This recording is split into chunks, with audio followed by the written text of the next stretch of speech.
Bienvenidos and welcome a Cositas Mami Never Told Me, a podcast that dives deep into the Latin cultural norms that have long haunted the feminine genre. Móntate and buckle up porque it's going to be a roller coaster ride. ¡Nos fuimos!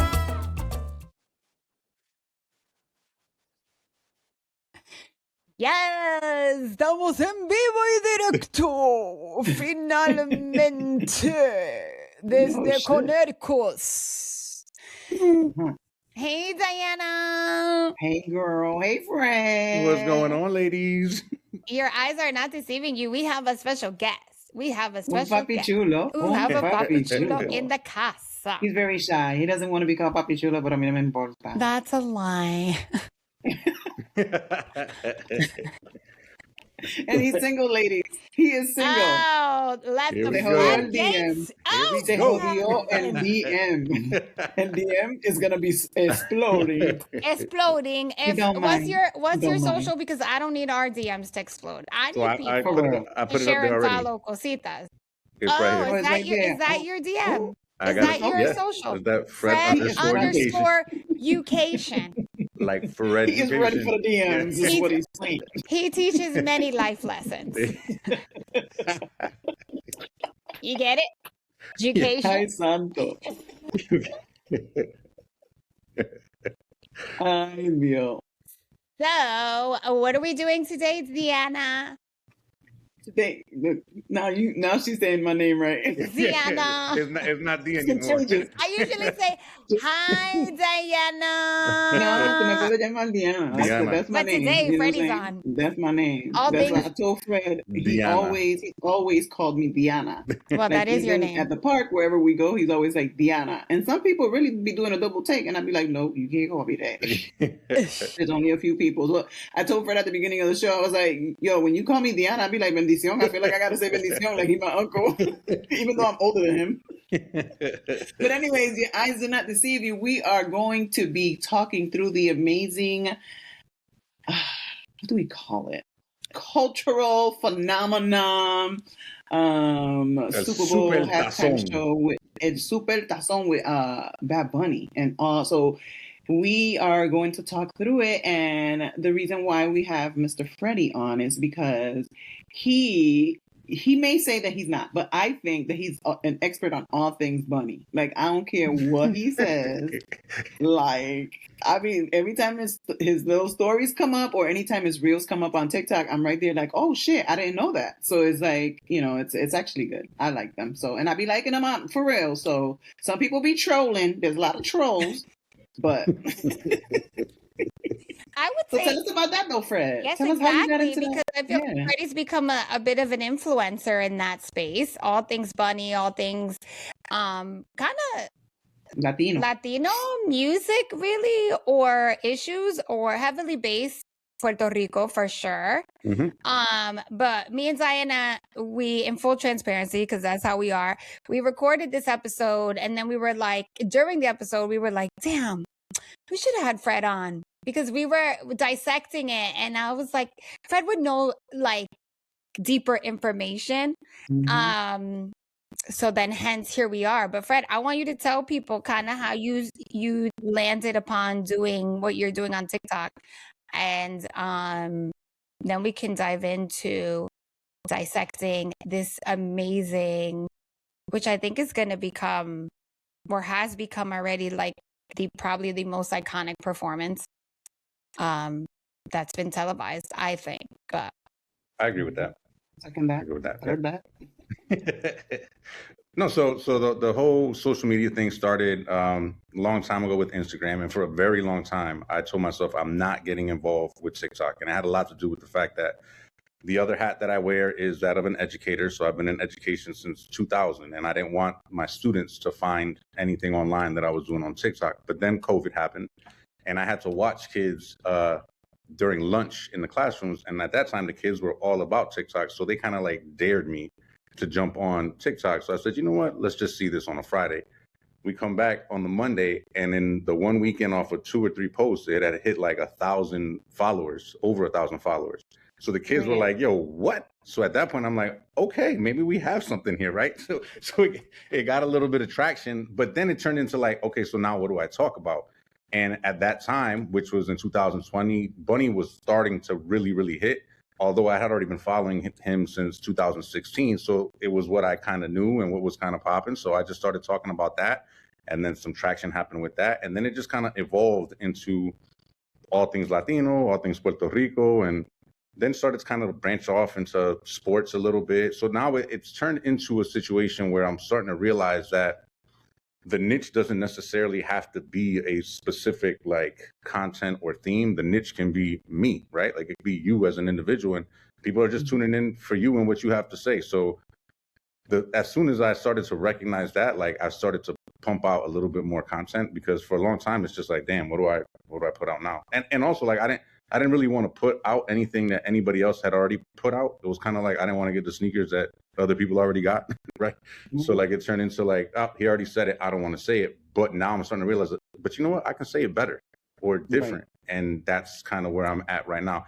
And it's been fun. I've met a lot of people. Like when I was in PR watching the Super Bowl at T-Mobile, people came up to me and were like, hey, are you for education? I'm like, yeah. So like, yeah, I was like, all right. So yeah, that's kind of the direction that it kind of went in. And now I'm just trying to like, you know, keep it going, keep it moving, post more, and, you know, hope for the best. So basically, you guys just got a free 101 in social media strategy and TikTok. So that was free. Yes. We'll give you that. That was free. We'll give you guys that one for free.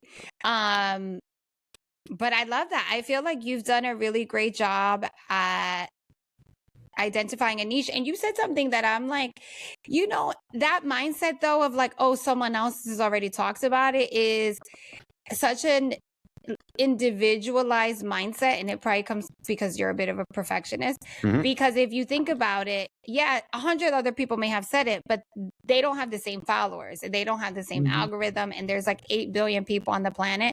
So even if someone else said it, people have come to you to get an understanding of what your thought is on a subject. So I feel like it's just like Lyft and Uber or Burger King and McDonald's. It's like these places exist. They do one thing or two things that are different, and they're successful in their own right. Yeah, and a lot of times you just got to get out of your own way, right? You kind of limit yourself. I know for a long time, and it might be just like the age that I'm at. I'm not going to say we, because I'll just speak to myself. But a lot of it has to do with like, I don't want to be the dude in the mall with the camera facing myself, talking through stuff. I always looked at those people like, what are they doing? But then in that space, I'm like, yo, but they're killing it on that space. And they might be getting content or brand content deals. And like, so like, who's the real idiot right now? Is it them doing that, or me that's, you know, getting in my own way? So it's been a process to kind of like change the mindset on it and yeah, get out of my own way. So it's funny that you say that, because I have a girlfriend that's actually doing really, really well right now. And those are some of the things that she was saying. She was like that at first she was trying to figure out, what am I going to talk about? What am I going to post? Right. And then she was just like, well, shit, I'm a dope person. Let me just start posting me. Right.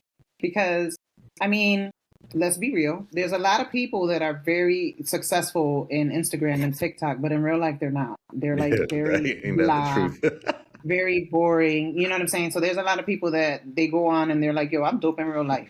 Right. But you don't understand the work that it takes to do that, though. You got to give props to the people that are doing it. Like when you're doing it, Fred, you're coming from a place where I'm sure you're doing research. You're not just fucking going on there talking about, well, let me just grab some shit out the air, right? Because the internet will let you know right away. They'll let you know. Exactly.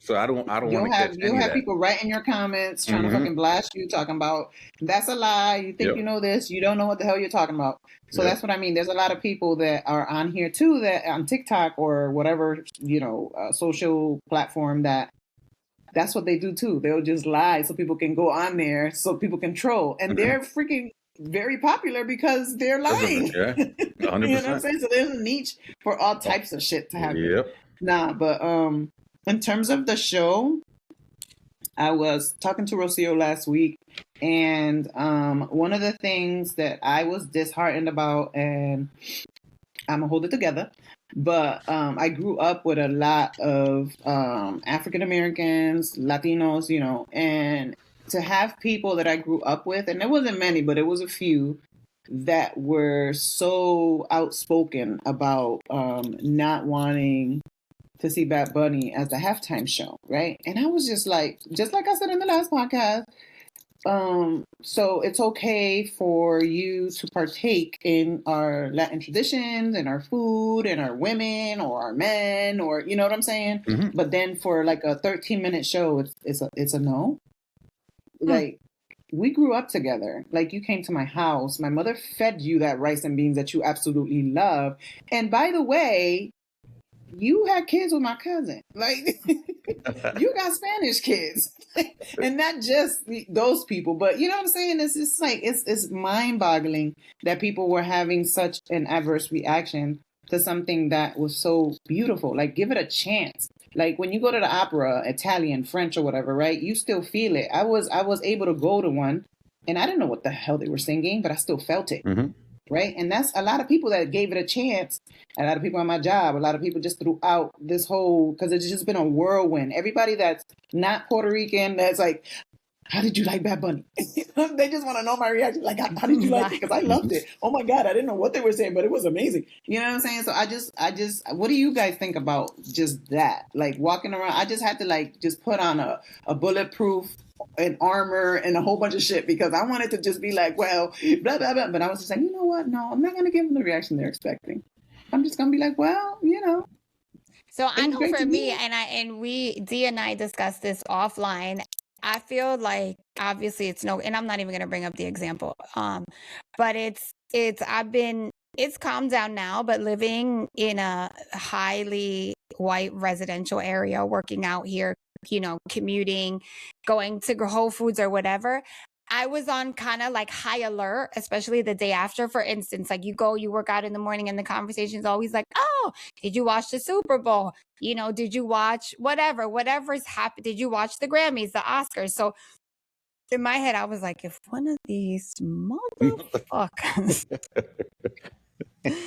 says some shit about the halftime show, mind you, I went to work out in a cut Bad Bunny shirt. I was ready. Like the little play hands? I was ready to throw hands. But to echo what you said a little bit, I had a few of my African American friends call me and they were like, oh, it was so, there are people in the entertainment space and they were like, oh, it was so dope. It was so artistic, blah, blah, blah. I do wish he would have had, closed captions. Like, I wish I would have known what he was saying. And I was like, what? For what? It's like, it's a vibe. And by the way, even if you spoke Spanish, you don't always understand what he's saying. And more importantly, when Rihanna was up there patting her puss and patting her ass and then showed her belly, and I love Riri to death, nobody was complaining about the patting or the fact that you can't understand half of her songs either. So what we talk about? You telling me you know everything that Snoop Dogg and Dr. Dre was talking about and rapping about? Kendrick Lamar last year. Period. Everybody, all people knew was the LA song. They only know the chorus, and it's like that's why to me it's that hard pill to swallow where you're like, it absolutely has to do with race. It absolutely has to be founded in racism, because everything you're saying, oh, he's up there gyrating, like homegirl, which I won't even say from Real Housewives. I'm not going to give her any publicity, but she was talking about he's gyrating. Like, I don't need to see him gyrate. Okay, Elvis Presley. Forget that. The Dallas Cowboy cheerleaders. Hello. Every single Sunday. I'm so confused. So every excuse people use, it's like, what does that have to do with artistry, especially artistry in the last 20, 30 years? Talk about sex, drugs, and rock and roll. It's the foundation of the type of music, but it's okay there. So for me, one of my girlfriends, when she was like, I wish, I was like, no, I think it was a very polished middle finger that needed to be delivered, especially at this time in this country. And it's what you said. I went to the opera. I saw Phantom of the Opera. I was 12. I cried. I have no idea what was being said. And I went with my mom and I cried like a baby. So I shared before, Phil is a huge Mark Anthony fan, doesn't understand anything he's saying.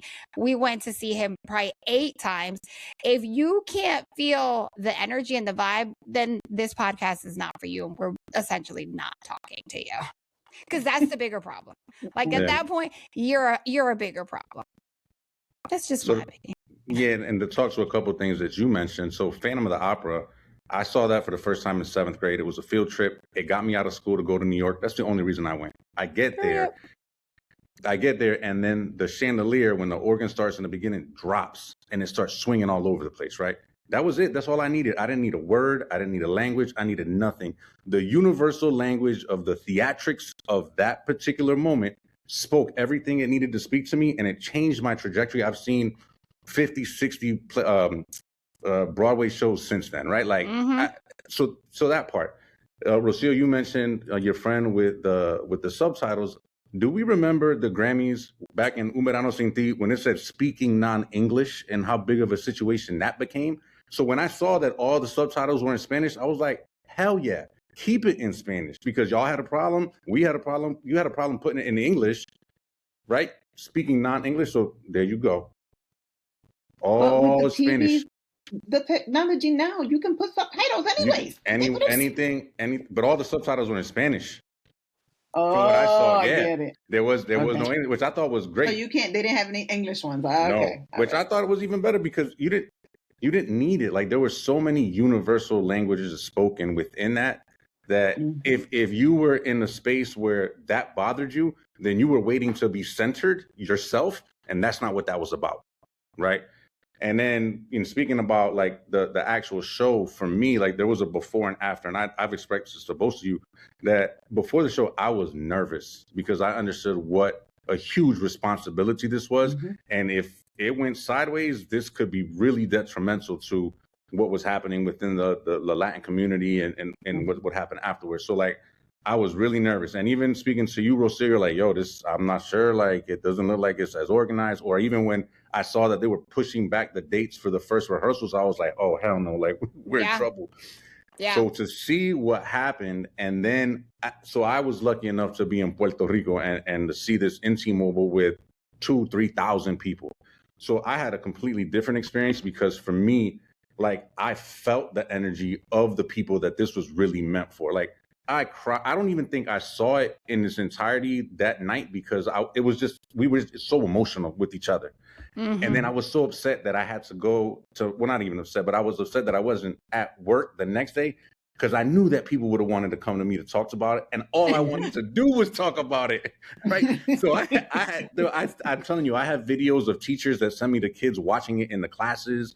I had teachers showing me the lessons they did surrounding it. So, like, that part made me feel good, but, like, he just checked every box. And the fact that what I was really hoping for was for him to do something that was so grand that even if you wanted to say something about it, you couldn't. And if you did, you're just hating, you're just searching. And that's kind of where it landed. That's where it landed. And that's some intel too. So, just some interesting information. Usually Super Bowl rehearsals start in like November, let's say. Somehow first rehearsal was, I think, January 19th. So to even pull off what they did from a not only choreography, but from an artistic direction, from layout to multi layers. Yes, of not only the lines, but and we'll dissect it as we go, but the lines and the different vignettes and the build out of these spaces, in addition to making sure the choreo matched, that he knew what was coming, considering he's also on a tour that is completely different and distinct from a compilation for 13 minutes. It was just like, to know that they pulled that off in 3 weeks. 3 weeks. And he also, like, there was the element of, like, I need to kind of keep this as tight-lipped as possible for as long as possible. Because one of the things that I was really concerned with, and I don't know if they did this on purpose, but he had originally scheduled dates in Chile for the 4th, 5th, and the 6th. So that was right before the 8th. So he was supposed to not even be around.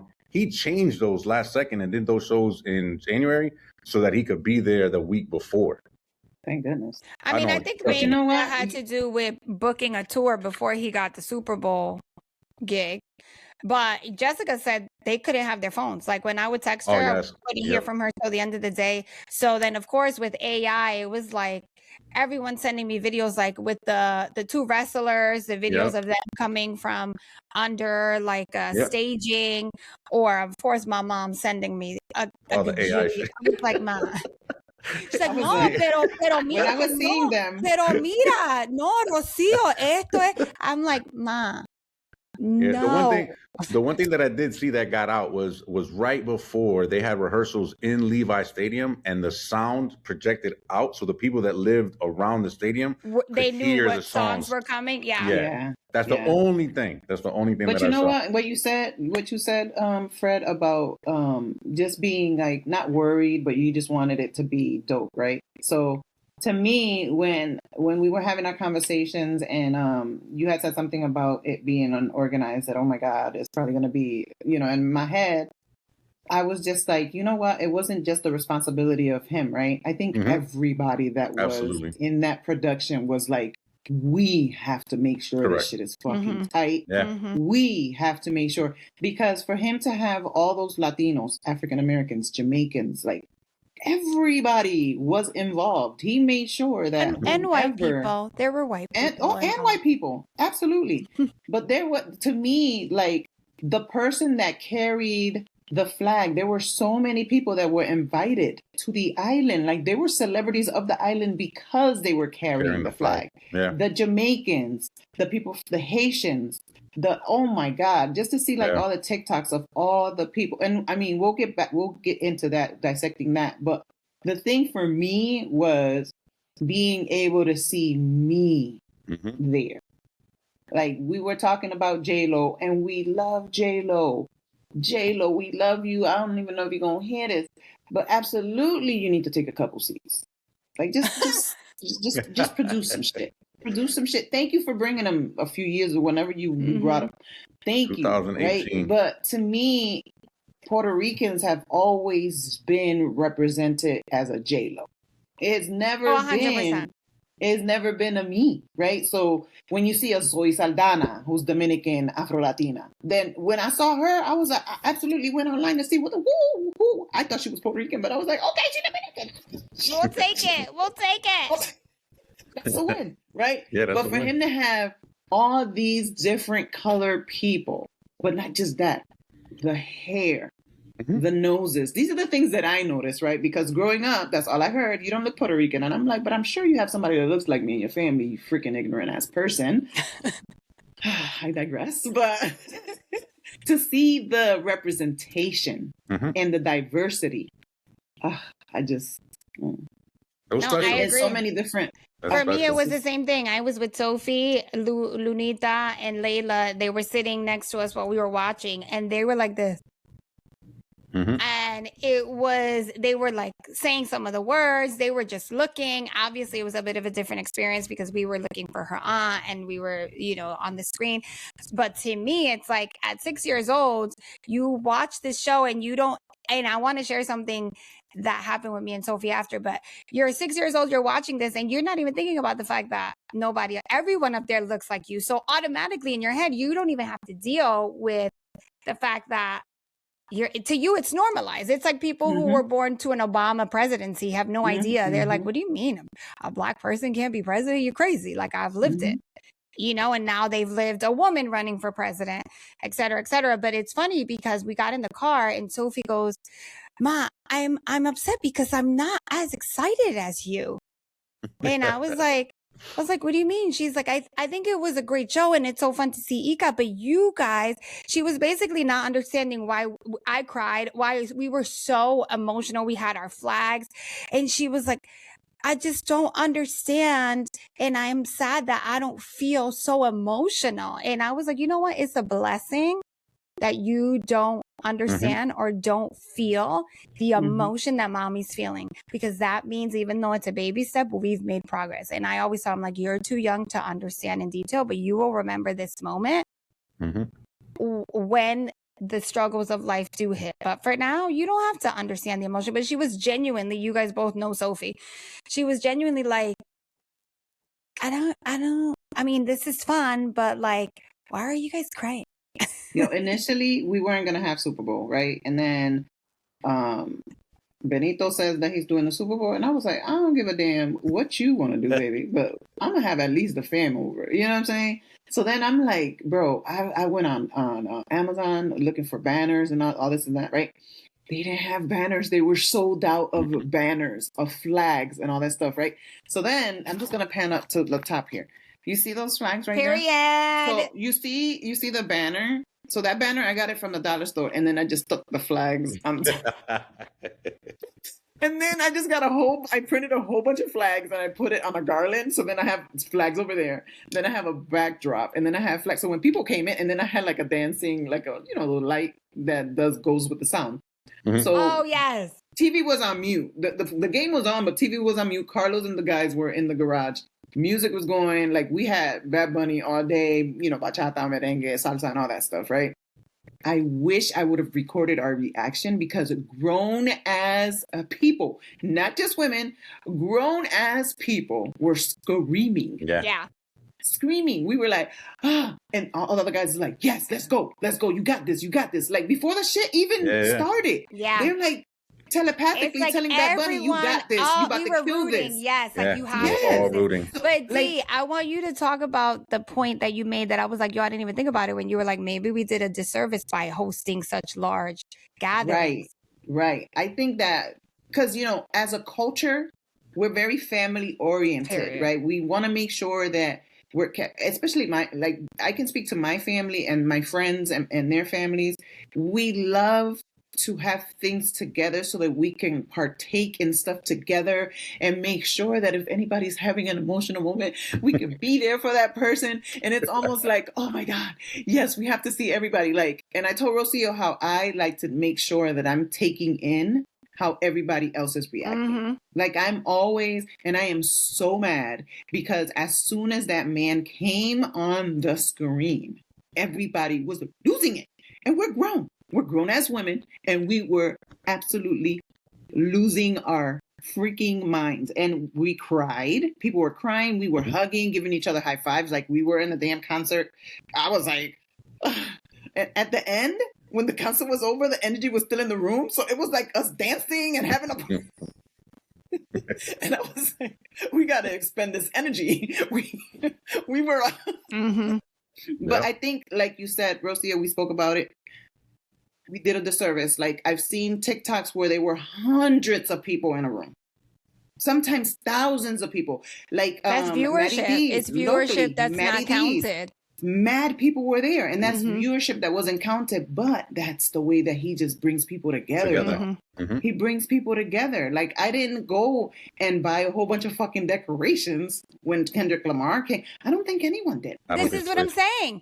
This is what, and it was at a time last year. He did a very politically driven performance. It was at a time that was going through conflict in this country as well. You know what I'm saying? So it was like, that would have been a time for people to gather and be in support. So that's why I'm saying there's no real justification for the dislike or the fact that to me, the most beautiful part was in post seeing on social media how so many people were together and watching as family, as friends. Everyone brought. I know with us, it was Dominican, Colombian, Nicaraguan, me who's Chinese, Peruvian, and Puerto Rican. It was like so many different in that one room.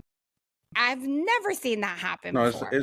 It's never been like that. And in terms of the numbers, obviously, I wanted this to set all the records and shut a ton of people up. 100%. But when you think about the numbers, it was really just a Nielsen, because a week after the show, when the actual views that were on the NFL site on YouTube, 100 million views in 1 week. And to put put it in context, Beyonce's, which was 10 years ago, I think had 520 million views. So he had a fifth of that in a week. Versus 520. Like, that's wild to me. Like, that is absolutely crazy. And then, with the excitement of this, this is the first time that I really felt that the Super Bowl was secondary, right? 100%. The halftime There show was a football game at a the concert, BENITOBOWL. right? Because nowhere else did I see merch drops, like official merch drops with the NFL, like on their website. Not one, but two. You had all types of merch going everywhere else. You had the way, they dropped the ball with that. They dropped the ball with that so awful in the sense of like everything isn't delivered after the Super Bowl. Correct. Yeah, that was tough. That was hard. They should have had it before. Well, that's why Amazon sold out of everything. Everything. Yeah, out of the fake shit they made, because it was like when I saw I had my fake Bad Bunny T-shirt, and I was right. Yeah, they NFL fanatics. They made the one with the concho, right? Yeah. And then when I went to click deliveries, like 8 weeks. 3 to 4, 5, 6 weeks. I said, yeah. What? Yeah, they dropped the ball on that. But even the fact that it even changed the name, El Super Tazón. Like, the whole Super Bowl had a different name. Yeah. It had a different name. But P.S., according to Jess, even on site, because I wanted her to get some merch, it was nothing about Bunny. Everything was about, I guess because of the NFL, but that was a huge miss for them because everything was Patriots and Seahawks. Yeah. It was no Bunny. They would have made money. They missed it. They missed every boat. I'm telling you, they made money off of them hoodies though, because I bought one with all the different teams. The concho, hell yeah, I bought one. With the Patriots? Hell no. The Seahawks? The Buccaneers. They had every team. Oh, they had every team. Exactly. Tampa Buccaneers. They did. Team. Yeah, they did every team. Every team. Yep. You know what the crazy part is? That they probably don't even have to pay licensing on that. Because they anyway, that's a whole nother conversation. Nonetheless, my brain just those are things you think about. We're over here like, my brain, all they had to do was change the frog slightly, the concho, and they never have to do anything about it. All right. Oh, she had to mute probably because Sophie's in the building. Okay, Sophie's in the building. But... We're gonna go in. Okay, thank you so much. Tell her say hi. No, she's staying. Thank you. Jesus. We're gonna have to edit that. Let's go. Ready? Do we want to even talk about this artwork? The National Football League welcomes you. Go ahead. Dissect it. Can we talk about it? My God. It's beautiful.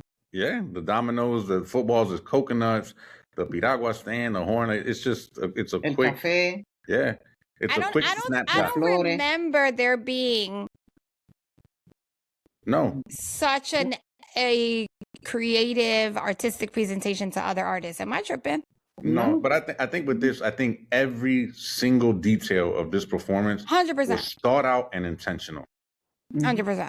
Absolutely. The coffee, the little girl playing on the sidewalk. Yo, el trompo with the LX right on it at the bottom. Come on. Like, and then the guys playing dominoes in the foreground before we went in. Like they're playing dominoes. It's like everything is thought of. Yeah. See them? And I love that he's a black man. Yeah, he's a trigueño, and then they got absolutely. All right, let's go in. It looks like Football League. Tell me when to stop. To the in the music background. Super Bowl 60 halftime show. That's Ebro, by the way. So beautiful.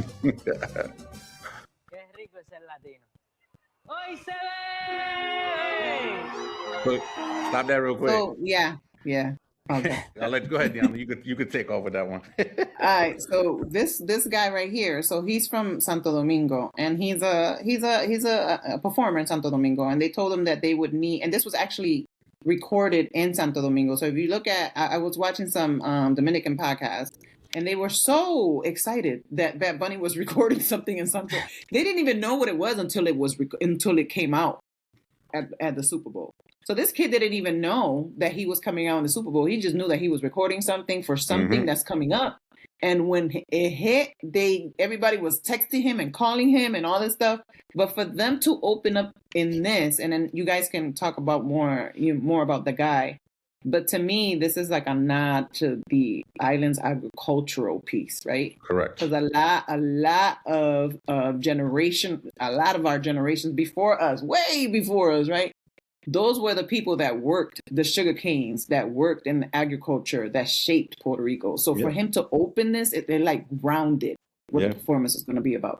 And then the other piece to this is just the fact that, you know, at the end there, he says, hoy se bebe, right? And a lot of people don't know that Titi Me Preguntó takes a sample from a song by Anthony Santos, which is the song that says No Te Puedo Olvidar, that says hoy se bebe. So like there is that connection there that often just goes right over people's head. But so for him to say that, the Anthony Santos line, and then go straight into Titi Me Preguntó.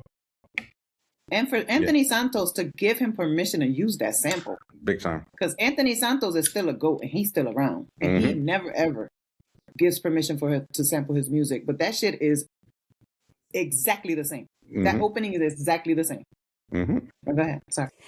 For me, you know, it's when I saw this immediately, I was like, wow, it's such an immediate nod to be like, you could be Mexican, Venezuelan, you could be working, getting strawberries today. Look, we've been doing this. We are laborers. We show up. You know what I'm saying? Like, it's almost, and I say this with a lot of respect, it's like even let's forget our people were slaves too. You know, it's like it reminded me of cotton fields. It reminded me of like in this clip, I get chills. In this clip alone, you're like, bruh, we've all been a part of this struggle. You have to all it is like we show up and we do what we have to do so that we can provide for our families. You're telling me you're going to work every day cutting sugar cane, and I'm like, this is what I want to do. You know what I'm saying? It's like a nod to what's happening with immigration right now, the disregard and disrespect that's specifically showing up at different plants, at different places where they know that it's a large population of undocumented immigrants. It's like we're in this together. Yeah, it's a grounding of a shared culture and the real experience of all of us collectively that come from the Caribbean and from Latin American countries, right? This is not polished. Colonization at its best, for sure. It's the slave labor, it's the exploitation, it's the hard work to survive. It's all those shared experiences.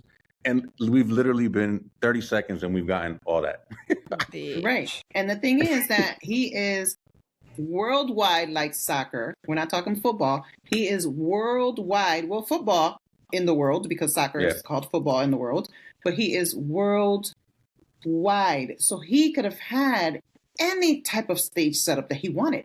If he wanted a futuristic one, if he wanted to do just a dembow one, if he wanted whatever he wanted. But to me, he started right here. He started with the people. Yep. Think about that. He started with the people. And before we actually even go any further, I want you to take a moment, like everybody else, because us right here, we've talked about it. But I want you to take a moment and notice that very rarely is he by himself. When he is by himself, it's because he wants to make a point, right?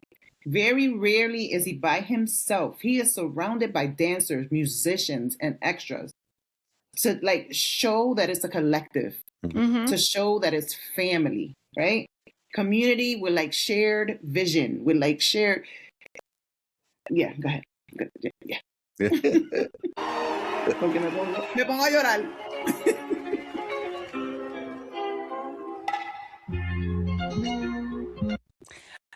Fred, I want you to talk about, because I still don't even know. Ready? Wait, 2 seconds. 32 seconds. 2 seconds. No, the thing is that there's so much of this that like I know. You want to let it run, but like every little even the fact that like he didn't put Bad Bunny. He put his whole name. His mom's last name. Like he gave everything. His whole family's represented. Bam. When this came on the screen and I was like, oh, this whole shit is about to be in Spanish. Yeah. That's immediately what I thought about. I said, do we see this? Like, this does not say the spectacle that is the halftime show. No, it's like, pause it, Google Translate, sis. No, it was an introduction like to a performance. Like this wasn't just a show. Like he said, we're not gonna have a show. It's not gonna be a concert. Like I'm taking you on a ride, so buckle up. This is gonna be the like the super tazón. Like get out of here. Fred, what is tazón? Como un tazón, like a bowl. So, so he said like Super Bowl in Spanish. Medio tiempo del super tazón. So the halftime, the Super Bowl. Yeah, so the spectacle of the halftime show. But tazón means bowl. Bowl. So super tazón. So like all of the stuff that was merch, all his merch says Super Tazón. So like that was all the Super Bowl stuff for him. I love that because you would have thought even NFL would have made him say their Super Bowl. No, like, NFL co-signed it because all of that stuff is on the NFL website. That shit gonna get sold out. Watch. Well, let's go. Tell me when to stop. Ay, pero ahí viene el chulo. Y no eres tú, Freddy. Sorry.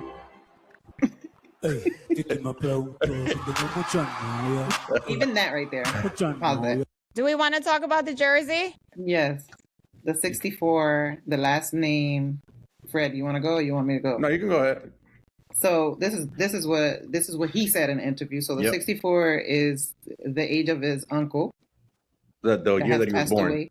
The year he was born. That had passed away, right? The last name is his uncle. So his uncle, he never got to go to see the 49ers, which was his uncle's favorite NFL team. Yep. And how crazy that they were in San Francisco. Correct. For the Super Bowl. Right? And he said, Go ahead. No, and he said that his uncle was the one that really kind of introduced him when he would visit Puerto Rico to, United States football. And that's kind of how he got into the game and knew about the game. So when he had this opportunity, he wanted to really honor him, especially since, like you said, it was in San Francisco. Mm-hmm. The other piece, too, is that it is number 64. And I don't know if this was intentional or not, but the number 64 was the original number of people that they had stated that had died after Hurricane Maria, before the big, huge 4,000 plus. So there is that piece that people have talked about in the sense that, like, was that intentional? Was that about, like, what is that? Because that was the number that they said that only 64 people had passed after Hurricane Maria. That's insane. Yeah. If that was intentional, that's insane. Like, but I mean, talk about like perfectly orchestrated and like unintentional, and how it's like destined things, especially like numbers, end up being so spot on without even planning it. Pero no hay boda. Titi me preguntó si tengo muchas novias. Ey, muchas novias. Hoy tengo a una, mañana a otra.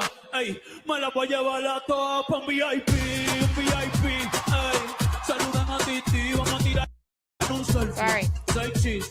Que sonrían las que ya les metí en un VIP. Ey, saludan a Titi, vamos a tirar un selfie. Say cheese. Que sonrían las que se olvidan. Do we want to talk about the guys playing dominoes, the nail salon? I mean, we could dissect all of it. We could dissect. This whole thing was like a timeline of sorts to me, like just a stop at a different piece of what's relevant to so many of our cultures. Like we all experience this, whether it's Lo Viejito Jugando Lo Domino, which he loves to play, and he talks about wishing that he could play with his grandfather in his songs, to El Coco Frio cart, like that.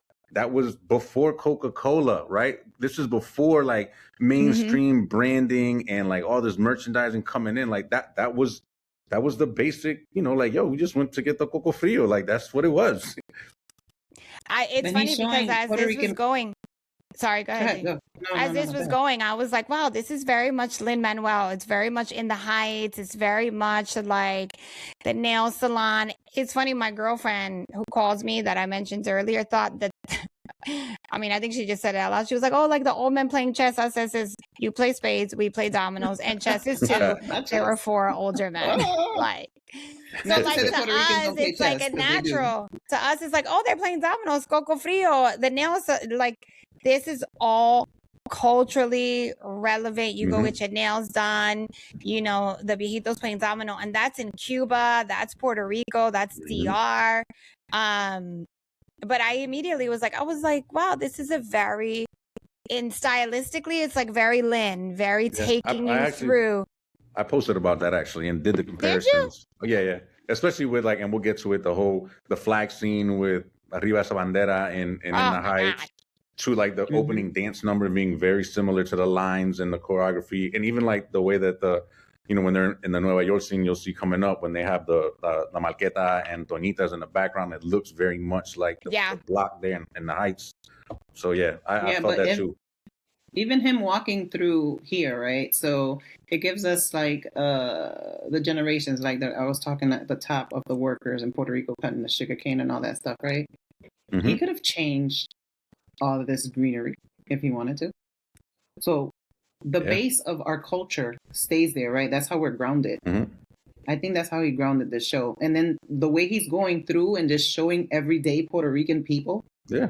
You know what I'm saying? Like, that's what he's doing. Like, this is not in the past, people. Like, if you go to Puerto Rico, you'll see someone selling coco frio. You will see people playing dominoes everywhere you look. Mm-hmm. You will see people playing dominoes. You will see people getting their nails done. This is a very cultural thing. Like, and nails, eyebrows, and eyelashes in Puerto Rico is a game changer. So if you want to get your nails did, your eyebrows, and all that shit, is different there.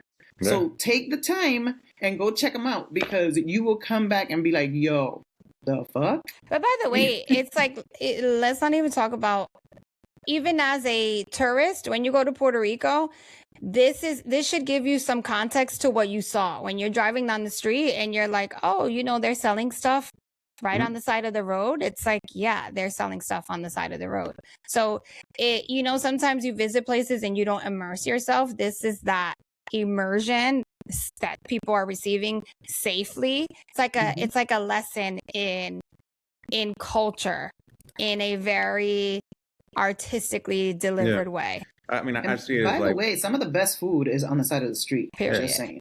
Yeah, I see it as like kind of comparing this to like a culture that's a product, and this is very much not that. This is very much of a lived culture. This is a real experience. It's not it's nothing that's packaged. Like, this is real life lived culture, even today. Not Gabriela, the first name. Period. You know what? Did y'all see the TikTok with the Thalia that fumbled him? Oh, jeez. She did a TikTok like crying that she fumbled him. But anyway, go ahead, Rocio, sorry. Oh my God. So I think I sent it to Fred, the women with the cylinder blocks, with the that it's all workers. Women. Yeah. I don't know what your perspective is on this, but there was I don't know if she's a political or she's just like an activist in PR, and she was like that when she saw that part, she got so emotional because she really felt like it was symbolism for the fact that women, Latina women, are the foundation and the concrete that keeps families together, that keeps life together, that keeps Puerto Rico together, that keeps culture together. And it's also what the houses are made of. So it's like the home, the woman keeps the home, the woman keeps the family, the woman keeps, as you're running your business or going to work or having these babies, et cetera, et cetera. And when she said it, I re-looked at it and I'm like, wow, there's no coincidence that it's all women. And it's random ass these cylinder blocks. Yeah, no, but it's also like when the men were taken away to war. And the women had to step into those roles. Yeah. So that lines up with Operation Bootstrap, which was in the 40s, which is basically when it went from a very much farming community, because with the sugar cane and domino sugar, and that's a whole other conversation with Charles Allen, who was the governor at the time, and then he was the president of the American Refinery Sugar Company, which turned into... The governor's always involved, huh? Yeah, and this was a whack. And the irony is, and this is just me thinking that American Refinery Sugar Company turned into Domino Sugar, the conglomerate that we know. And Domino's still in PR. Yeah, but the thing is, I really find it interesting that it's Domino, because if you change that to in Spanish, it's very much que el gringo dominó al puertorriqueño en esos tiempos, right?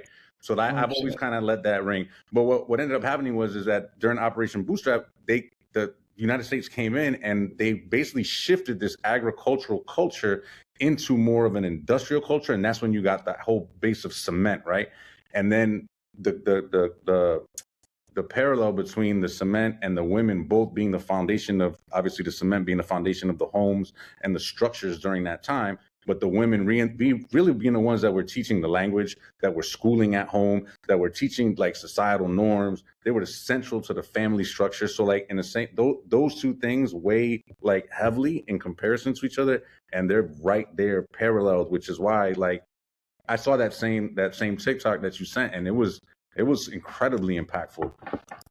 Yeah, when she described it like that, I was like, holy shit, yeah. Yeah, because it was literally 3 seconds it goes by, but there's so much tied to that that unless you can like really dig down and really think about it in a different way, like you completely miss it. So when you say like, oh, this wasn't necessarily political, hell no, this shit was deeply political. You just missed it.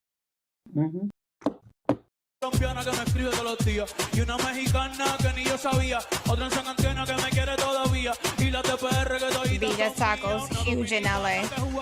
Diana was like, he can't even. The line is so crazy in LA. Out the door. Yeah, can't keep you have like the two boxers. One is Puerto Rican and one is Mexican, and they're actually upcoming boxers. Yeah, that's Xander y Emiliano. Yep, Vargas for Emiliano, and then Zayas for Xander. Vargas is undefeated, and then Xander just won. He combined the middleweight belts, but that's also a nod to the fact that Puerto Rico and Mexico have this long storied tradition of like mega fights between Mexico and Puerto Rico. And then a lot of people don't even talk about this stuff, but when he went through them, because this is the whole other side of the show, we can get into the choreography, the dancing, but the camera work in the show was wild. First of all, I knew the camera work was going to be sick. Where 10 seconds in, he looks into the sugar cane. Yeah. I said, "Oh, this man knows his timing, his spacing. It is so planned out and thought out." When he looked through the sugar cane, I said, "Oh, we about to witness something." There are people studying this shit right now. Yeah, him going through there, going side to side like that. That's called the Duffy roll. Like, there's all types. And later on, there's like a double. The Spike Lee, the double dolly. Yep, the double dolly. Spike Lee was so excited about it. He was like, "Oh my god!" Yep. And then if you go back to don't go back, but that piragua stand is all through San Juan, and the guy that was manning he's a real. Actually, yep. And he plays in the BSN and he used to play for Santurce, which Bunny's co-owner of. And he owns a piragua cart. He sells piraguas in San Juan. He really does that. Like, he really does that. Right outside of El Morro. Like, right there. Like, I've seen him. The jeweler. Jesus. Con mi corazón quisiera mudarme con todas por una mansión. El día que me case te envío la invitación, muchacho, deja eso. Antes tú me pichabas. Ahora yo picheo. How do we feel about these people in the house? People went crazy when Cardi and Carol. What? Antes tú me pichabas. This girl right here in the middle had a wardrobe malfunction. That girl right there. This one? Nah, the one you'll see anyway. Go ahead. Man. I just want to point out that to me, this song is such a feminist song. It is like it is when it came out years ago. I was like, yo, this song is really moving the feminist movement forward in the sense of like, I like, you're whack. But I'm still going to dance. I'm still going to dance on my own. I'm still going to have a good time. It's like, basically, I don't need, it's obviously the translation of the song, but I don't need a man to perrear literally, which is grinding, and perreo is that our version, I would say, of like whining in Jamaica, dance hall, etc. But to me, when he came out with this song, I'm like, yo, this is a pro-woman song. I mean, obviously, the lyric is not a bit nasty, but oh well. Oh, but let's. I mean, I'm gonna say it. It's like it was like I'm sure you guys have seen it on social media a few years ago. My mom is like, "Qué grosero ese nene es tan grosero." All of a sudden, ay, qué lindo. Yeah. Ay, él es tan lindo. Ay, he needed to grow some hair. Now my mom sing a couple of salsa songs. Yeah, she spits facts to me. Tú sabías que la mamá. Tú sabías. And I'm like, yeah. We've been on this, Celia. I love that he brought the casita with him. Like, wherever he's going, it's like, I'm bringing it.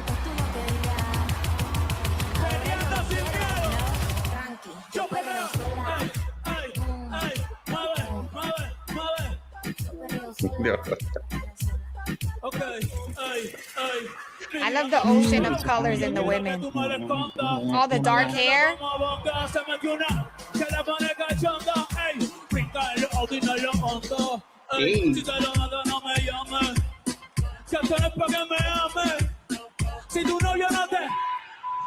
Yo, in Puerto Rico, that shit was crazy.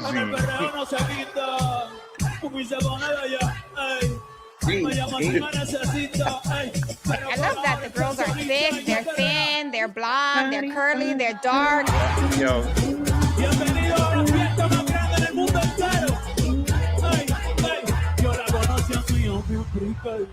Ella sabe que aquí hay tica, quiere que yo se la aplique, que paga se la trafique. Even here, look at all this hair color: red, blonde, brown, black hair. Mami, pa' que veas cómo es que se perrea. Trae a tu amiga si te gustó la idea. Dile que esta noche vamos a janguear, ey, qué rico lo vamos a pasar. Aquí nadie se va a casar, pero tú te vas a querer quedar. Ey, aprovecha que estoy soltero. Single. Stop it there. Stop it. So two things. First of all, in that last scene, y'all know I love dancers, so I was in my glory. in my glory. Yo, I was like, yo, girls got big titties, little titties, big ass, gut out, skinny stomach, big stomach, curly. I was like, yeah. If I had to describe heaven, like that was it right there. Just drop me in that recoil fest. I'm good, yo. No, but there's good numbers there. You would hit. What? No, so this particular scene here, obviously it was pre-recorded, but first of all, Bunny's scared of heights, so that wasn't him that fell through. In this picture, obviously it was the stunt double that hit the ground. That's his actual family that's behind him in the casita right now. Is the stunt doubles real, like brother, sister, aunt, mom? They're all in there in the house. Oh, the stunt doubles family. Correct. Is all in the house. And then that actual, like, what's in there right now, they picked up a dude from, it's an empanada shop in South LA. It's called Fuegos LA. And they're the ones that designed the interior of the shop. So, like, again, every detail was either intentionally planned out or, like, shopped out to people from the community to do the work to create the scenery. Which I love. I love Which that. is, and like you said before, like that the Villas Tacos line was out the door. Crazy. Same thing with this Fuego LA's, the empanada shop, out the door afterwards. First of all, I love that now we know that Bunny's afraid of heights. He is afraid of heights. But he was still doing all that shit. Yeah. And he got on the On the postes with no harness. Yeah, With so no harness. yeah, Kiana Del Valle was the stunt coordinator for it, and her sister works at my school. I don't know if you knew that, Deanna. No. I told her, Small world.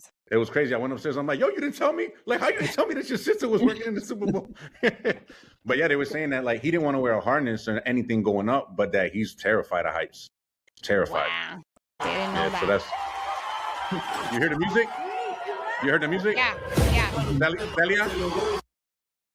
Celia Cruz. Yeah.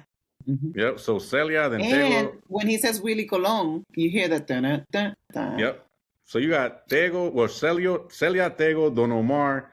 Then you have Hector El Father, and then Gasolina leading into Ale. All his. Look at Cardi B. I can't. Look at Jessica Alba. Look at Stella. I just want to say, social media is a mess because it's like, how Honey Daniels can't dance. How Honey Daniels, why ain't she dancing? And I was like, because Honey Daniels is Jessica Castro, bitch. Do you know how many different pages I put that on? I was like, nah, because that wasn't her. That was at Elia Jessica Castro. Like, I'm like, she's in there. She's like, I was like, girl, but it's also really... talk to me about the girl that's next to Jessica Alba. Talk to me about how she know the camera right there. Period. She said... Oh, the one that posed? Yeah, she's like, wait a minute, let me take this moment. I've seen this. I know what I'm going to do right now. You know what, though? Shout out to Jessica Alba living her best life now after a divorce, talking about she was in a sexless marriage. Look at that, sis. But look at the way she's looking at Bad Bunny. Ooh. She's like, ooh. No, don't go there. Exactly. She's trying to, you could tell she's trying to step into her Latinidad now. Now. Too late. O se escribe tu late, niña. Yeah, when this shit came on, I thought there was gonna be there. Oh, everybody did. My favorite part is these three girls. The neck. I love them. I follow all three of them now. Hey, gay guys right here. Can we Even the talk gay about guys. that? Even the gay guys. I love it. My financial advisor was like, "What's up with Bunny and all the LGBTQ love?" I was like, "Sis, he's been like that. pro LGBTQ Been on that. community since." And is it, Freddie? Correct me if I'm wrong. Isn't Yo Perreo Sola the video where he dressed like a woman? Yep. Exactly. Well, there was a lot of trans people being killed in Puerto Rico. In Puerto Rico, Mhm. that's the And other so song. that was sort of kind of like his way of showing that, you know what, they wear dresses, I wear dresses too. Alexa. So I believe her name was Alexa when he was on TV and he wore the dress that I think the shirt said something to the effect of "No mataron a una persona trans, mataron a Alexa." Like he named it, like people, because they were But acting isn't like. there, Fred? What's the song that he sings? What's the song that he sings? And it's about the trans girl that was killed. I don't know the name of the song. It's anyway. There's a specific song. It's like a slower melody, Yeah. and he addresses the fact that they killed a trans person in Puerto Rico. Mm-hmm. But they were killing. It was more than one. Oh There yeah. it was. Oh, yeah. they It was were a killing. time. Yeah. Yeah, It was bad. And he It was was just bad. like, no. He was like, absolutely not. Like, I'll wear a dress, but y'all gonna kill me too? No. Ella nunca llega sola, todos los bandidos que se están en la pin. Ey, ey, que están hecho lo que haya. Perreo, baby, soleteo, baby, chacrao, baby, hasta abajo, baby, no te quitas, baby, en la disco, baby. Ey, ey, ey, perreo, baby, soleteo, baby, chacrao, baby, todos latinos, Look baby. at the, Ey, you know where the cameras are. Everything is beautiful.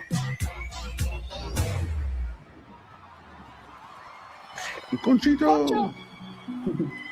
Even this guy right here, the orchestra guy, The who? the orchestra, the guy Yeah. that's like, He's a conductor in Chicago. he's the conductor of the no in Florida. That He's the guy right conductor there he's a of the conductor in Sarasota Chicago. Orchestra. porque nunca, That guy was Florida. nunca deja de creer en mí. I love this part That's the Spike Lee scene. That's a Spike Lee. That's a Spike when Lee he move right speaks to the camera. Yeah, right here, the double dolly. there. Yep. Dime, dime, dime, ¿cuánto es lo que tú querías? Do you think there was any connection to that going Yes. straight into the music Yes. being in English? Yes, 100%. Yeah. This is what you wanted to hear. Here you go. There you go. You guys wanted an exhibition of love. There you go. Marido y mujer. Puedes besar a la That's novia. again? I love this. Yo, we lost it. in Did song. we? Please. We lost it. If they don't release this The song, I dress. need it in this version. oh, the Yeah. dress is a Spanish stop. designer too, right? Stop it, yo. The dress. Yeah, the dress is a Dominican designer, and then everything about it, like from the celestial blue to the flor de maga, Flower, everything was intentional. Like to the Even her hair, everything, The the flag. makeup, It was the everything. flag, like spot on. Oh yes. If they don't release this song, Oh, I've been like they'd be stupid if they didn't do that. It's stupid that they haven't yet. and Lady Gaga need to do a few more little salsa situations for sure. Oh. She better hop on the train real I quick. need this song. She This version. does need to learn a little more like the And side Dito. step She was a little bit like, yeah, she was a little bit like, She's Gaga though. Yes, she got the monster in her, so I'll give her that. But Can you know we- what? can She got we- mad people doing that shit online though. oh, 100%. Question. Do we all think that this was a result of Grammys? I think Yes. so.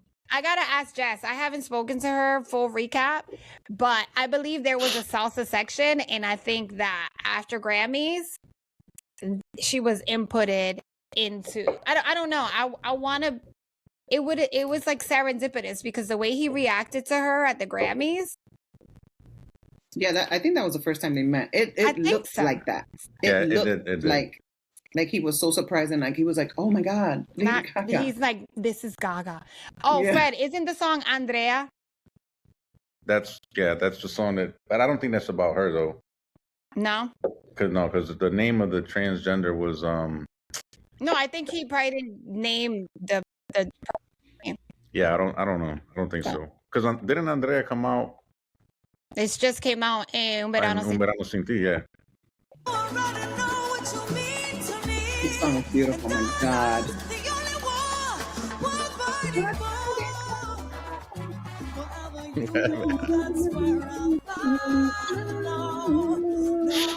Oh my God. The reaction of people, period, across social media. It's crazy.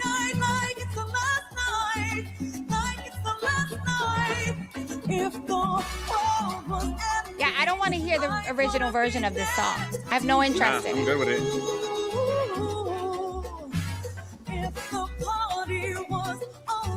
Ooh, I got the chills. Give it.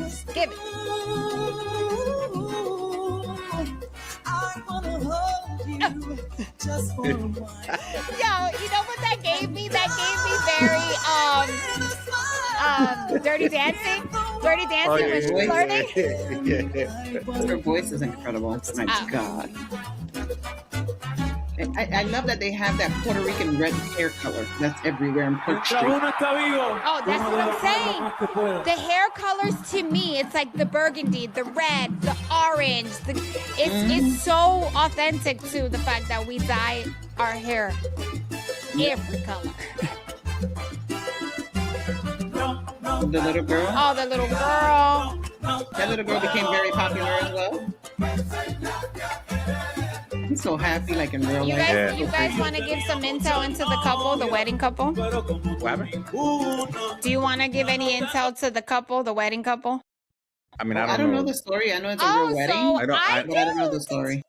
But before you get that, I just want to highlight the fact that what I loved about the Gaga performance was Gaga is a superstar in her own right? Like 100%. she is 100%. like and she didn't come out there to outshine Bunny. She was the supporting cast, and she sat there in that pocket, did her thing, and then slowly just faded out. He highlighted like so many voices in that. He highlighted her, and she just took it and went and let him shine. I just thought that part, for me, amazing. In a world where so many people try to be the star, she accepted the fact, like, no, this is your thing, and rock on. Thank you for letting me be a part of it, but this is all about you. Mind you, did you see the BTS of him right behind dancing when she's singing? In the bottom? Yeah. So fun. Yeah. So this couple was planning their wedding, and they sent him an invitation. Yep. And they sent, I don't know why they sent vendors invitation to their wedding, but they're a young couple, whatever. They get a call back. They get an email, and they're like, do you have time to get on a Zoom? They're like, they weren't even going to respond because they thought it was some bullshit. They had to cancel their wedding. They had to sign NDAs. They had to do all types of stuff. And they actually got married during this performance. Yeah. That's amazing. But they sent the invite, and how random that you're like, let's just send Bad Bunny an invitation. Fuck it. See if he shows up at our wedding. That's crazy. Yeah. And people do that a lot too. They send people all types of invitations. I know that. Really? I know my sister. My sister show up. Sometimes they show up. My sister sent everybody an invitation. Like Taylor Swift, she loves doing that shit. She'll show up to people's weddings if she's in town or whatever. That's wild. My sister sent me and Rocio an invitation. We showed up. Juliet, I didn't even get the invite. I was the plus one. I love that part.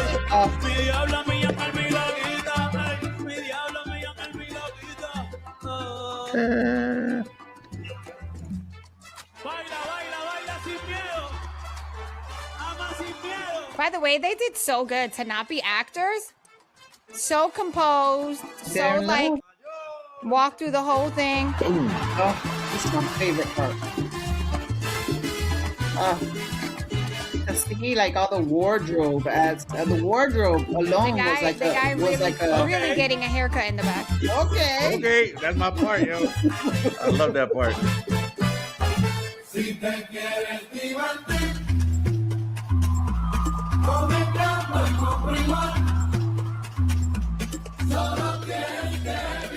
Who sings this? Look at all the styles. Look at all the wardrobe. Gran combo. That's what it was. Salsa guy. Yeah. The lines. The Watch when he lines. says Willie Colon. Hear the background of that. San Francisco, disfruta que esto es un ratito nada más. Hey, hey, hey, 4 de julio, par de July. Ando con mi primo borracha Rulay. Los míos en el Bronx, ¿sabes la que hay? Con la nota en high, por Washington hay. Will Colón me dicen el malo. Hey, porque You heard it? cuando Then I'm done. yeah. Vendiendo discos como cuadro Frida Kahlo. And I believe all these musicians has a story. Like they're all individually picked out and brought together.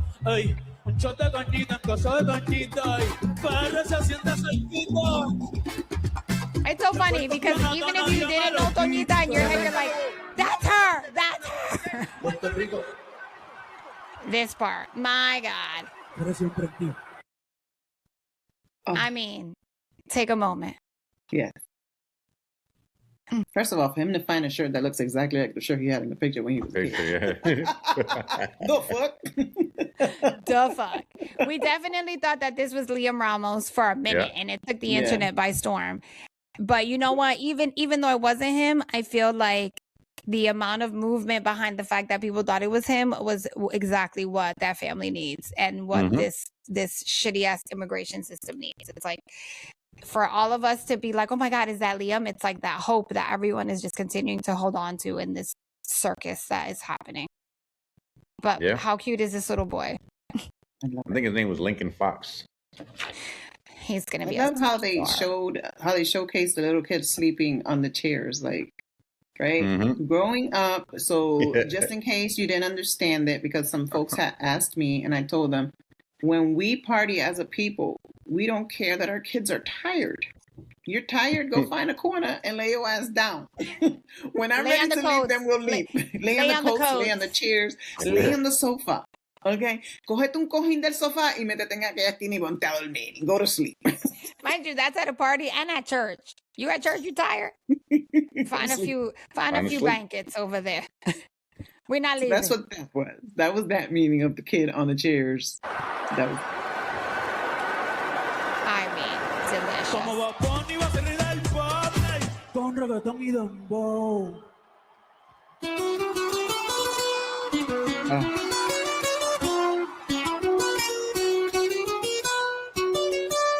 This guy's having a moment too. Right here. I mean, I know when I saw Ricky, I lost it. Yo, T-Mobile went nuts. It was over. And I think part of it too was that I guess a lot of us, but I didn't think this song was going to make it into the cut for the Super Bowl playlist. Like, I didn't think they were going to sing this song. It was too slow.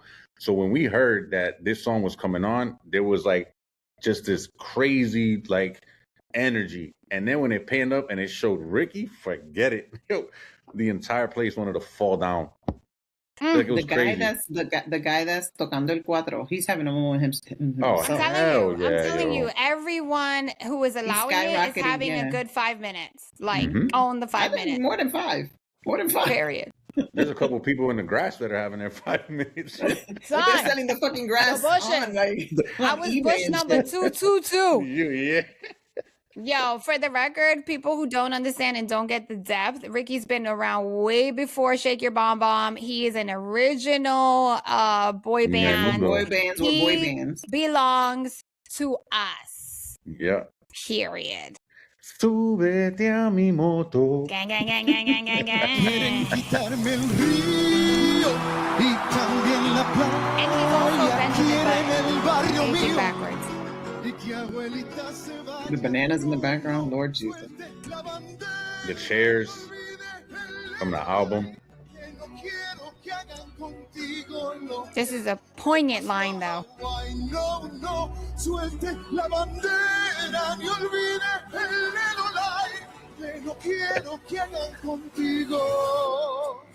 Oh, my heart.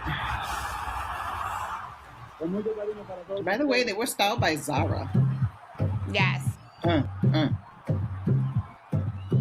Look at the lines. Look at the lines. Everyone is doing the same dance in this piece that we can't see.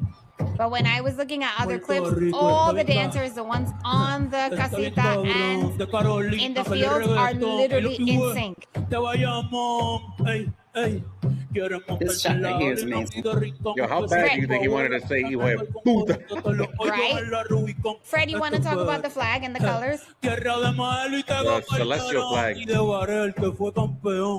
It's basically pro-independence of Puerto Rico, right? Yeah, that's the original flag from That's the 1895. original flag. Yeah, from 1895 with the celestial blue, which is the blue that obviously it originally was. When the United States took over, they changed it to closely mimic the blue of the American flag, and that's what it's been sitting with now. And now in this new age of resistance that we have the black and white flag, and there's been a real kind of reckoning where people want to take back this flag and really make this the flag that flies high. And then some folks asked me about this too. And I told them that it's visualized chaos with the problems that Puerto Rico is having with the electrical 100%. company. So I said, if you want to know more, Google. I mean, the fact that the power goes out, the fact that there's so much corruption around these power companies and politics and the grids, and the fact that the power company is a company that's based out of Canada is crazy to me. Insane. And the fact that even with all the nonsense that has happened, they still re-up their contract over and over again. Somebody's pocketing absolutely. gajillions. But you know what? The resiliency of our people, right? So every time I'm in Puerto Rico and I'm staying in an Airbnb in a neighborhood and the light go out, motherfuckers don't care. They partying. The cars are popping off. The lights come out of nowhere, whether it's headlights, whether it's canteen, whatever it is. People are like, okay, se fue la luz. Pues, vamos a seguir. You're like, I gotta cook all this meat. Otro apagón, vamos para los bleachers a prender un blon. Antes que Pipo le dé un buffet. Puerto Rico está en cabrón. Puerto Rico. These shots are amazing. My God. Yeah, man.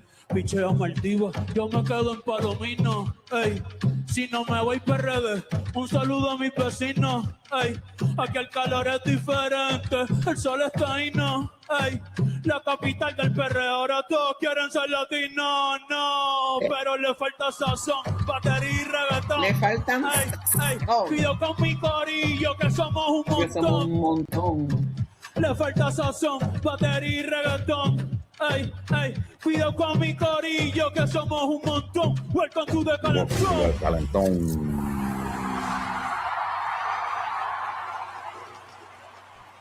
Por la mañana café, por la tarde ron. You hear the background music? I was saying that he did a really nice job at the remixing of all these songs. And for those who don't know, a lot of these songs, those are not the original melodies that go under the song. So it's almost like exposure to different genres. It's like, this song is not tech, it's not electronica like that. Argentina, Uruguay, of course, this part. Bolivia, Perú, Ecuador, Brasil, Colombia, Venezuela, Guyana, Panamá, Costa Rica, Nicaragua, Honduras, El Salvador, Guatemala, México, Cuba, República Dominicana, Jamaica, Haití, las Antillas, United States, Canadá, a my motherland, mi patria, Puerto Rico. I mean, how amazing and beautiful on social media that Jamaicans are like, no, I'm from Jamaica. or the Canadians, soy de Canadá. Canada. I'm from Canada. And I saw this one girl, her name, let's say, is Diana. She's like, I'm Diana from Guyana. Yeah. Like, it goes to show you, like, representation matters. People who are like, to see my flag on that field.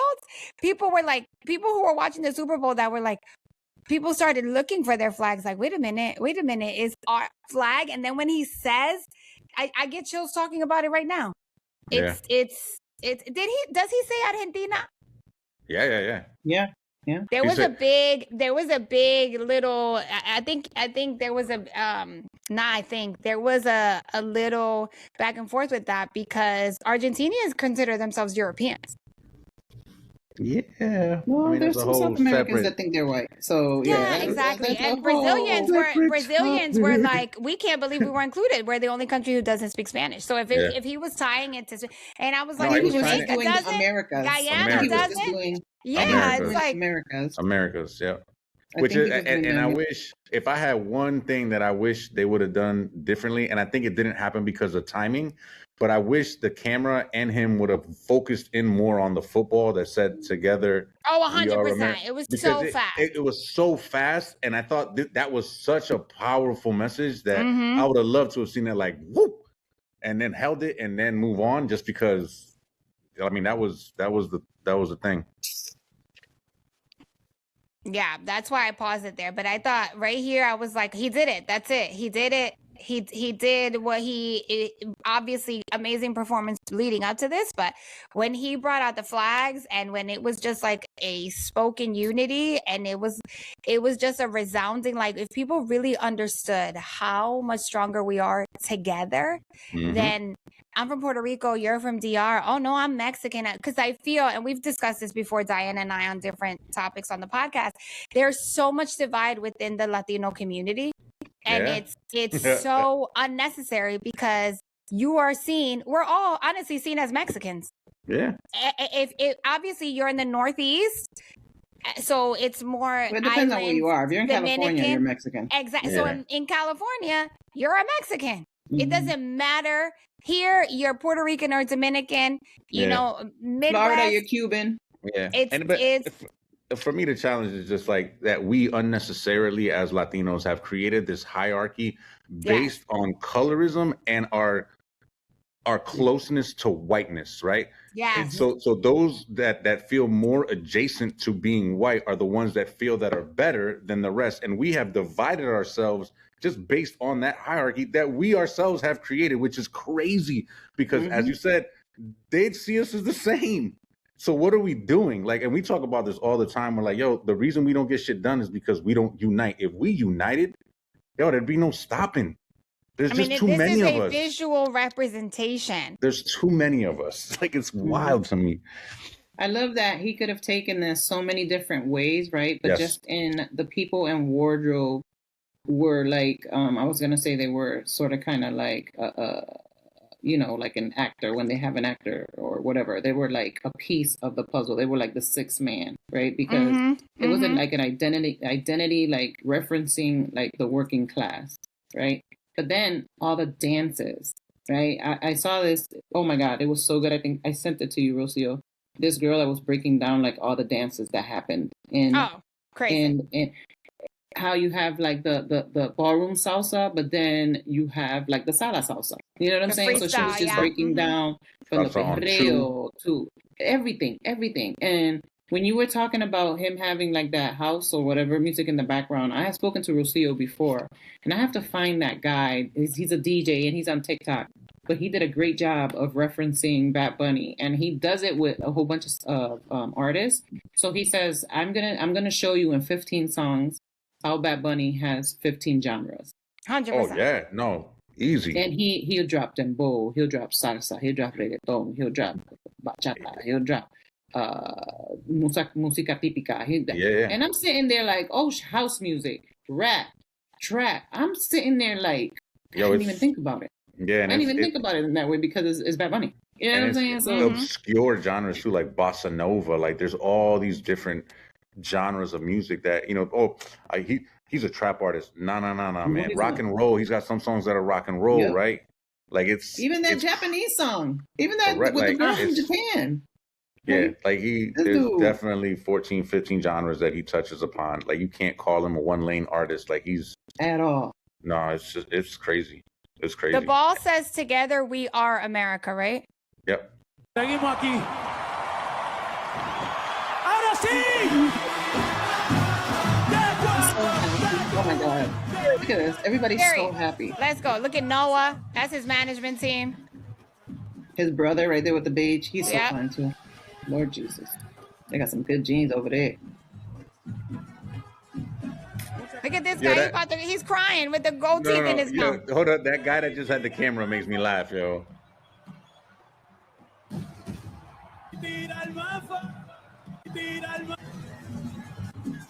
He's so happy. Look at that security lady. No, this guy, the guy on the left here, watch. Right here. He's coming in on the left hand. He's not ready. Like, he didn't have his settings set. Like, come on, man. You gotta be ready. Yo. Fail. You gotta be ready, yo. He did it. It's amazing. Perfection. Yeah. Perfection in the bottle. What I wish they would have shown, and I'm sure you guys saw this on social media, is when that whole group of people paraded outside of the stadium. Oh it my was God, a straight up parranda. Like, yo, like that the party shit was continues. live, yo. The party live. continues. And it was almost like, and we talked about this earlier, like everybody wanted to put everything they had into this. They had so much pride, and so they just wanted it to be so great. Yeah. So when they went out, it was just like we did it, and then the release was just like pure love. Yo, it was awesome. Just watching that. Oh man, yo. Yeah, it was beautiful. It's a job well done. There's something about, I always say this, and it's funny. I worked for Puff. Obviously, he's dealing with what he's dealing with, and it's not a name to be named. But I remember when I worked for him, it was 2002, early on, and it was like there were no Black companies, so everyone there was breakfast, lunch, and dinner at Sean John and Bad Boy because you were so committed to the movement. You know what I'm saying? It's something bigger. It's no longer about individualism or in being individualistic. It's really the pride in being part of something. And at the time, Fat Farm, Rockwear, and Sean John were the movement in urban fashion. So it's like to be a part of this, like Jessica, who's danced with name it, Beyonce, J-Lo, Will Smith, Black Eyed Peas. She called me right after the show from the field, and she starts crying because we're like yelling, and we're like, yeah, and she's like, oh. You know, and then she posted on her social, she was so emotional, and she was like, it's just to be a part of something so culturally, it's not relevant, culturally moving the needle forward, like in whatever way, is like he did it in a way that I honestly, even when I thought about like how it was going to be done and put together, I would have never imagined this. Nah, I mean, like you said, it's very much, it's a moment, right? When you think of like Malcolm Gladwell and the tipping point, like this is a tipping point 100% in like the trajectory of what we and Latinos will be able to do and think of and be able to create moving forward. And Jess was a part of this. Like that's wild to even think of. Like this is gonna be that thing when people are like, yo, I saw it. No. I was there. Like, there. Yeah. Like, I was there. Not just there. Oh no, 100%. But to be able to say, like, not only was I there in the moment, but when you it was happened, at T-Mobile. I was literally you was at T-Mobile. You were at T-Mobile. No, I know. You weren't in San Francisco, but you were in the island. The heartbeat. No. And listen, that was one of those like moments where it was destined for me. I say because my grandmother turned 100, which is why I was in Puerto Rico. But it just happened to be at that time.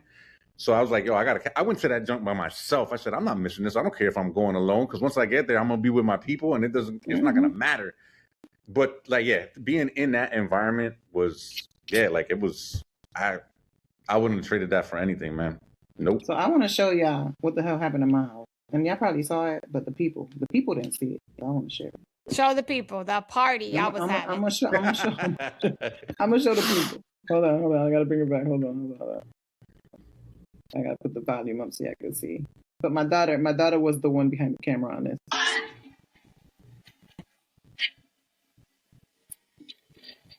Hey. The party continued.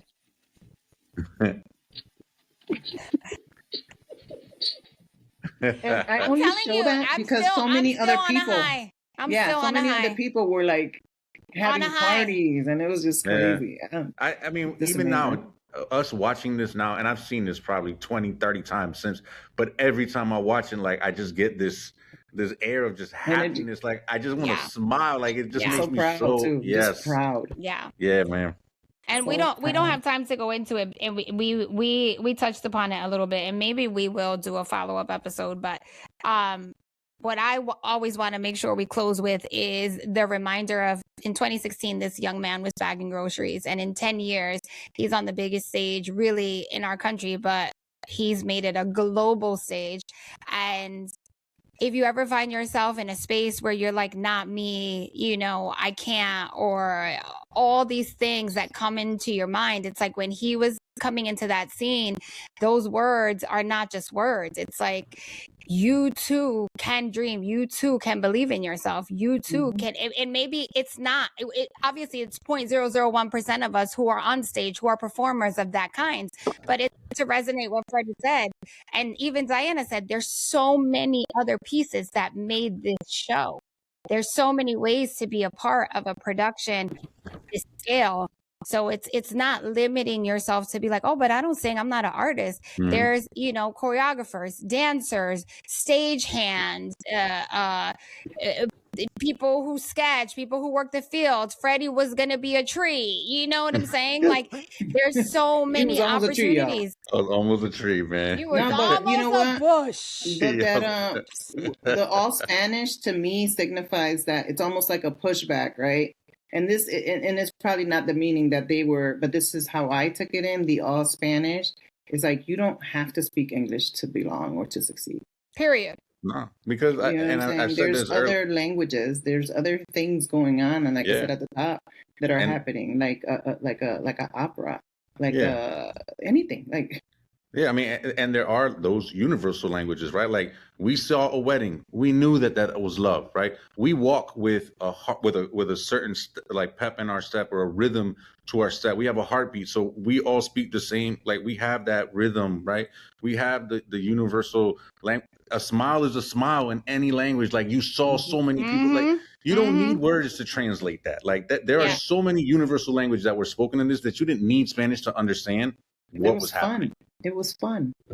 So if you went into it already with a negative, if you're already going into it negative, of course you're not going to have a good time. You're going in there looking for bad things. You're going in there looking for not having a good time. Like, I was very surprised at the way that they were showing a lot of places while the halftime show was happening. Just places in the Super Bowl, in the stadium, when people were just standing around. That shit pissed me right? off. And I was just like, okay, you're showing these places, but they keep showing the same, because it's the same people. Because I was rewinding and looking back at the videos. I'm like, this is the same spot that they're showing, right? But then listen to, like, play this back. You can get it on Apple. You can go on YouTube or whatever. Listen to the audience. Yeah, screaming.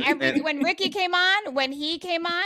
But also, by the way, just from a production standpoint, being at the Super Bowl is probably the worst place to watch the halftime show. Yep. Right. You can't hear it. You can't see the field. Nope. It's daytime. Like in San Francisco, it was still daytime. So the pyros, nothing is really gonna be enunciated. We loved it. Yes. The best place to watch is from home and then after pass. Yeah, it's always made for TV. And to speak to what you said, Diana, if there are some videos out there that if you watch it, obviously it was blanked out, right? That I believe I forget what song it is exactly, but it's like, si tu novio no te mama el culo. So the thing is this, but he doesn't say it, but there's some videos, you can hear it crystal clear by everybody in the audience. So you can't tell me that the majority of the people didn't know what was going on or weren't having fun or weren't dancing, because when that part came on, everybody knew what to say. Crystal clear. And I love when there's like 1 or 2 or 5 Spanish people in a sea of white, and they're like, Yeah, you can't tell me. I want to say 80% of the people were there for the halftime show. Like, absolutely. Honestly, even if you were a Patriots Seahawks fan from a football perspective, this was not a football game. Not at the Super Bowl level at all. Yeah, it was pretty serendipitous and worked out perfectly that he was the halftime show, and I think they did a spectacular job, not only with the visuals but with the song selection and with the messaging, the wardrobe, the everything. messaging, everything. He nailed it. Yeah, no, it was everybody got the more powerful than hate. Exactly. Exactly. And when Latino men, okay, because there's some very macho Latino men in my family, I'm married to one, are moved by a performance that they very usually don't even pay attention to. Keep it real. Like, if I really think about it, I think last year they might have paid attention because it was Kendrick Lamar. Maybe when J-Lo was with Shakira, maybe Beyonce, but most of the time, the guys are like either smoking their cigarettes or whatever else they're smoking. They're going to go use the bathroom. They're eating. They're not really paying attention. For everybody to be laser focused and then having emotion through it, and at the end, that you've done a great job. I mean, absolutely. And like you said, Fred, say it again. Exactly. We'll end with it. What's that? There's nothing more powerful than nothing. What is it? Come on, Fred, got this. The only thing more powerful than hate is love. Yeah. And again, the other thing too, and I'll say this real quick too. I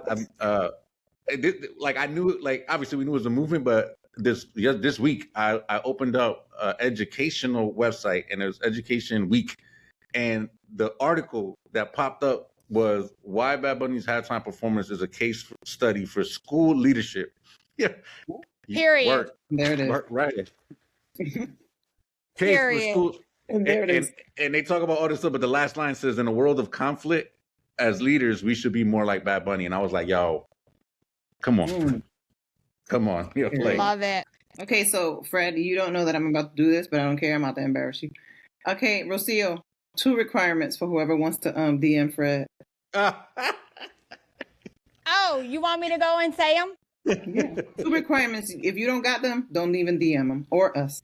Basically, so right now you have to be Puerto Rican or Latina. That's a requirement. And I think my second requirement would be, besides the obviously being kind, having a thick booty, but not being thick. Not crazy. Not fake either. I think that she would have to be able to very easily blend into the circle. I would say career driven and a freak in the sheets. That's what I'm gonna say. I'm just saying. And a freak in the sheets. Don't be no bland ass bitch is what I'm saying. Because you know what? We're friends with Freddie. So there you have it. Well, I appreciate that. So for the record, it's Fred _Ucation. I would love to see the amount of messages. Watch you get the end. I'm gonna get some too. I'll be like, you don't qualify, boo. Did you not hear? Whatever we need to increase our numbers, let's go.